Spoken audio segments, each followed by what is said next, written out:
everyone, my name is Amber. I am Jerry Sir's oldest, and we are here to celebrate his life today. So one of Dad's favorite things to do was sit around, drink coffee, and tell lies with his buddies. And I thought, you know, what better way to honor him than to sit here with my cup of tea and tell stories about my dad. You know, not a traditional eulogy by any means, but he wasn't traditional, so why not, right? So kind of starting at the beginning, I know he was born and raised in rural Wisconsin. He was brought up on a dairy farm, and he didn't tell us a whole lot about his childhood, but I do know that every morning before school, he would have to get up and do chores and go to school smelling like cows, and then come home and do the whole process all over again. So he did that for a good long time. I know that he had a dog. I believe it was the German Shepherd. I've seen pictures of this dog. Its name was Tego, and Dad loved this dog. We actually got another dog, another German Shepherd when I was a kid, also named Tego. This dog was enormous. Sweet, wonderful dog. Loved him so much. So yeah, that was one thing that he loved about his childhood. And then the other thing I remember is he had this horse. It was a big old Belgian draft that apparently didn't appreciate working, because what he would do is he'd find your foot with his foot. He'd kind of tap around till he found your foot, and then he'd step on it and then lean. So that was obviously not a pleasant experience, and you had to definitely watch what you were doing while you were getting that guy ready to work.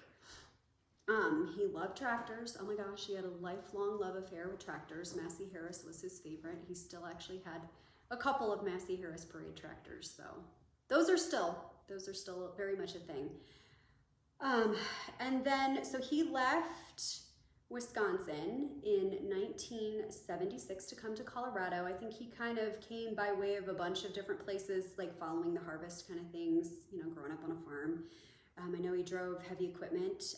He worked for the Kelsovics for a while out in this area. So yeah, he drove some heavy equipment for a lot of different folks out here, and, you know, did a bunch of things, but he eventually settled into working in construction, and concrete was his jam. I mean, that man was super passionate about his concrete. I remember specifically as a kiddo that we had this concrete pad that he'd poured in front of the house, right by the front gate.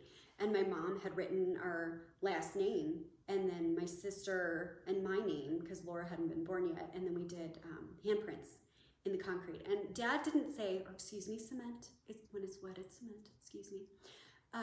So when we did that, Dad didn't say anything, but he was very much like, no, that's not right. Because, you know, we were messing up his pristine concrete. Like, he hated that. So, but I do believe that when he moved out of that house, he did take that slab of concrete with him. So apparently it was a little sentimental.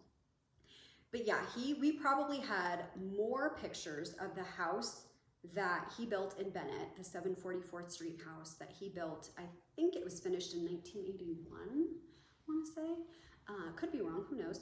But yeah, he built that house for his family back then, and there's more pictures of that house than there were of us as kids. I mean, there's albums and albums dedicated to every single moment of that house being constructed, assembled, the whole nine. So he was very, very proud of his work. It tickled me because I know that he would, you know, because he did it start to finish, you know, even when he had gotten to the point where he wasn't physically able to do the work anymore, he would still bark at the guys and tell them what to do. And, you know, sometimes his advice was unsolicited. He would tell you your business, even if he didn't know you from Adam.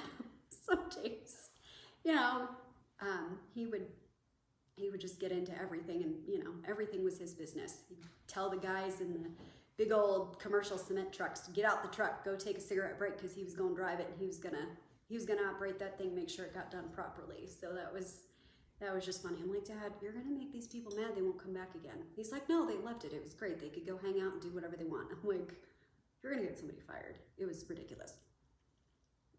But, you know, that was just who he was. You know, we're gonna do this. We're gonna do it right, and that's just the way it's gonna be. And you can feel however you want about it, and I don't care. So, yeah, I think some of the other poignant stories, like Dad loved to tell stories just in general. I know that his favorite one to tell about me specifically was when I was a baby. I was very nervous because, you know, new world, new things. You don't know what's going on. Apparently, my fingers and toes were all crossed, and I was freaking out like you do when you're an infant. And he's like, yeah, I picked you up in my arms, and I held you, and then you just calmed right down. And so that was one of his favorite stories to tell about me.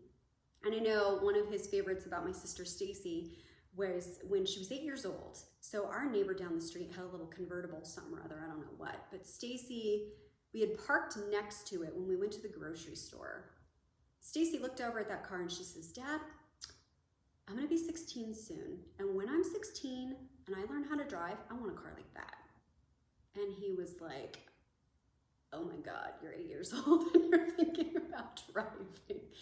And the other part of him was like, oh my God, a 16-year-old in a convertible, no. So she did not get a convertible, but she did get a car, so that worked out well. And then, you know, I'm gonna tell the pie story about Laura, and she's probably gonna be mad, but that's okay. So we had gone to Rookies. It wasn't Rookies at the time, but this was way back when we were real little. It was my friend, I believe it was Katie, myself, my two sisters, Laura and Stacy, and Dad, and we had just gotten back from church, and we went to lunch at Rookies. And Dad said, you know, if you girls are real good and you don't get anything on your dresses, I'll go ahead and get you some pie. So Dad, you know, went to the restroom, probably went and found somebody else to talk to. He was gone for a minute. We got our pie, and I was like, hey, Laura. So my friend and I, you know, we're like, hey, Laura, why don't you put some pie on your face? Because she had a chocolate mousse, something or other. So she's like game, and she totally just smears pie all over her face. And there's people, you know, sitting in booths over here, and they're just kind of chuckling, and Dad comes back. She turns around with this huge cheesy grin on her face. And he was like, what did you do? I told you not to get dirty. And she looks at him dead in the eye and says, Dad, you said I wasn't allowed to get pie on my dress. You didn't say anything about my face. So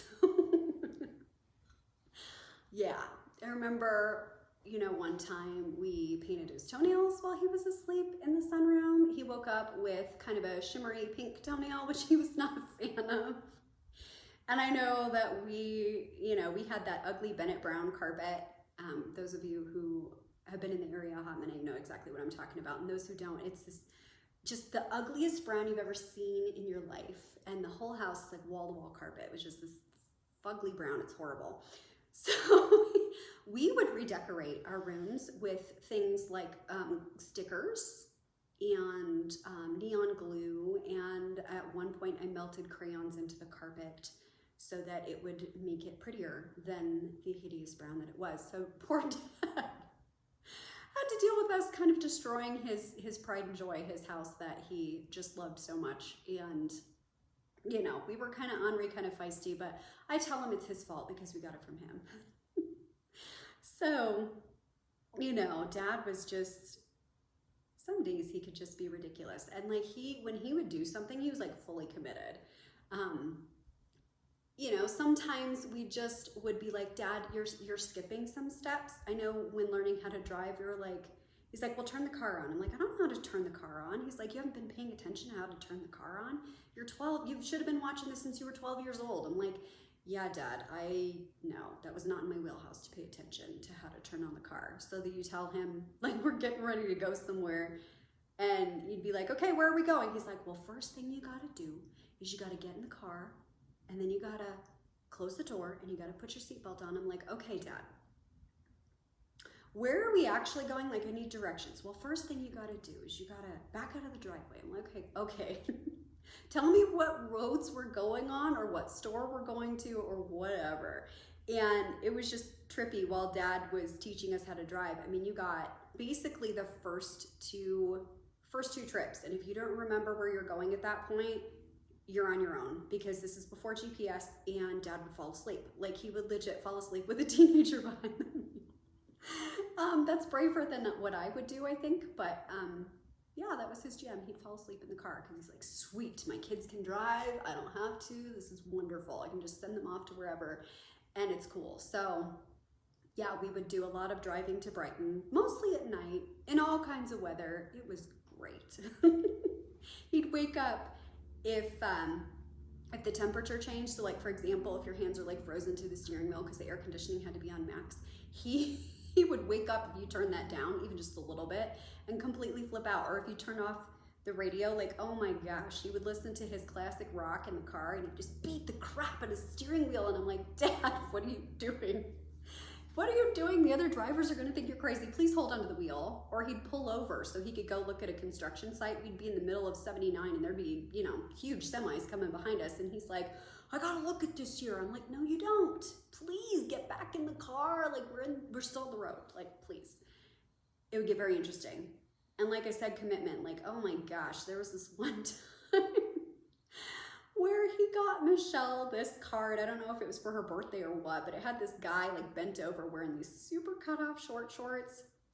And so he apparently proceeded to ruin 2 pairs of, I don't know if they were pants or shorts or what, so that he could make matching cut off shorts to present this card to her. And he showed me the first pair that he had accidentally cut off too short that was basically a mini skirt. And I'm like, Dad, what are you doing?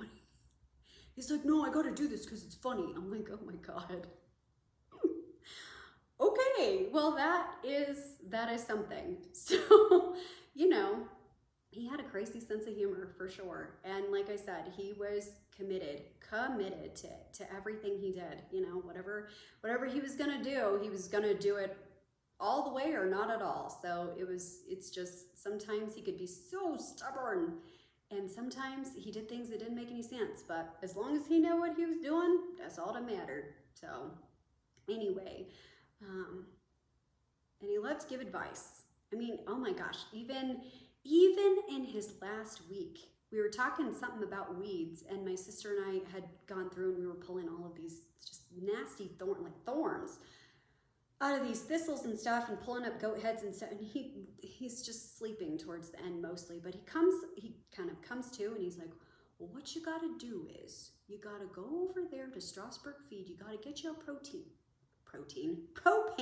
tank, and you gotta connect this to this weed burner, and then you gotta set those weeds on fire. And my sister and I are looking at each other like, you had a weed burner this whole time and you knew about it and you let us be pulling weeds by hand? What's wrong with you? I haven't bought a special tool for that. So anyway, yeah, always like to tell people their business, especially if you thought he could make it easier or make it better, or if you thought you were doing it wrong. That was very much a thing. He wanted to make sure people were doing the job the best way that they possibly could. So that's very much who he is. Loved his family, especially his grandkids. Loved his wife, still does. I know he got a lot of joy out of just doing the things that made him happy, even if the things that made him happy kind of made the rest of us crazy. So that's pretty much what I have. So I hope you guys are willing to share some stories too. Like, be brave. We're all friends here, because this is a great time to honor someone that we all love. So thanks for listening and thanks for being here. Bye for now.